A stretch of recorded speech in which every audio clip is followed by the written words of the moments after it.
In the finale of Stranger Things, Vecna has to confront his past, where he finds a fucking rock. This is actually a reference to the Reality Stone. The Reality Stone was used by Thanos in Infinity War to defeat Thanos. Yeah, because he used the stones to destroy the stones, and then he was cooking and he got his head chopped off. And the two people who saw this memory was Max and Holly, aka Holly the Heroic. We'll come back to Max later. Also, it seems the scientist holding the briefcase with the mysterious rock was from the laboratory of Jeffrey Epstein, aka the deck I use in Clash Royale, the Jeffrey Epstein cycle. Vecna needing 12 kids is a reference to Clash Royale, because you need 8 cards in a deck, and the witch, which is Vecna, spawns 4 more skeletons. These represents the 12 children. That is why Vecna needs 12 vessels. If the Duffer Brothers aren't gonna explain it, then I will. But what the fuck does all of this have to do with the fucking rock? This is actually a reference to Stranger Things getting a spin-off. The Duffer Brothers made a shit-ass finale season and decided we can't just let things end. So we're getting a fucking spin-off that has nothing to do with the Upside Down. A spin-off they totally had planned from the start. When they wrote season 1, they planned Vecna fighting this fucking rock, and then they planned the stage play that totally goes against Hopper's and Joyce's knowledge of Henry and the Upside Down, which is why they are never fucking mentioned once in season 1. This rock gives Vecna the funny powers and visions and to be controlled by the Mind Flare. This power is actually referenced in The Shining, where we meet Dick, the chef, aka a soldier in the army from Derry. It's because Hawkins is actually Derry, but the Duffer Brothers make them forget their memories. There was no Henry and there was no Upside Down. Like how they forgot about the air being contaminated and the bats from fucking season 4. This shows that everyone in the cast has dementia. This is a reference to the actor becoming so old that when he came to the final season, they just couldn't think anymore. They can't think, they can't read their lines, and they can't act, and Millie Bobby Brown has a lot of Botox, which is honestly sad for the movie industry making this the standard, but I have nothing to say about that. The rock is important because it could be one of the daggers from It, Welcome to Derry, where it is said that they are aliens themselves making people go into a trance and return home, which is why when Henry gets the fucking rock, this leads him to go home to Dimension X, which is why Henry is sent to Dimension X by 11, because she's an IDF soldier, shown by her contract with Netflix. When Henry meets the Mind Flare, he realizes it's just a big fucking meat monster who can get soloed by Usopp using his fucking green bang slingshot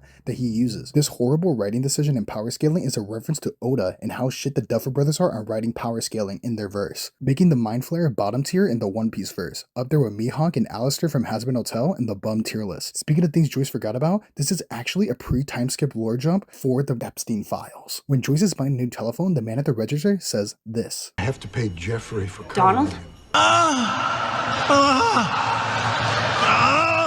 Joyce is a G and doesn't fuck with these fucking pedos and makes them put it into their tab and dips with her new Travis Scott goofy telephone, which explodes because that album is way too fire, which is followed by a cameo of Paul Blart Mall Cop, who is the rival of Ted Walking Down Wheeler, expanding the universe in a way the Duffer Brothers always envisioned as they planned the story 9 years in advance, which leads to Vecna also using the Force to open doors and yank Will for a kiss, perhaps meaning he is one with the Force and has full advantage of the midichlorians in his body, allowing to activate this mysterious rock, meaning it is a Kyber crystal, making him a Sith user, and the Mind Flare is his master, which is a reference to Darth Maul, which is why Nancy Walkham Down Wheeler killed him and managed to come back. Just ignore the fact that he was never set up in seasons 1 through 3 unless you gaslight yourself into believing anything outside of the Demogorgon was planned before. Ignore the Mind Flare though, that was actually pretty good foreshadowing. Also that the Demogorgon was in Dead by Daylight before this leaky tip looking ass guy. So when Henry fighting this rock does connect to him making Max and Holly do their fucking podcast episode back in volume 2 of season 5. I told you we'll come back to Max. You see, Max is actually the secret focus to the next Stranger Things spinoff, which is Spider-Man Brand New Day. That's right, Max is going to be going face to face with Tom Holland's Spider-Man. That's right, Henry fighting this rock leads back into the MCU. In fact, I have the trailer right here. So if you're wondering what happens if Vecna found a mysterious rock, this trailer tells you everything.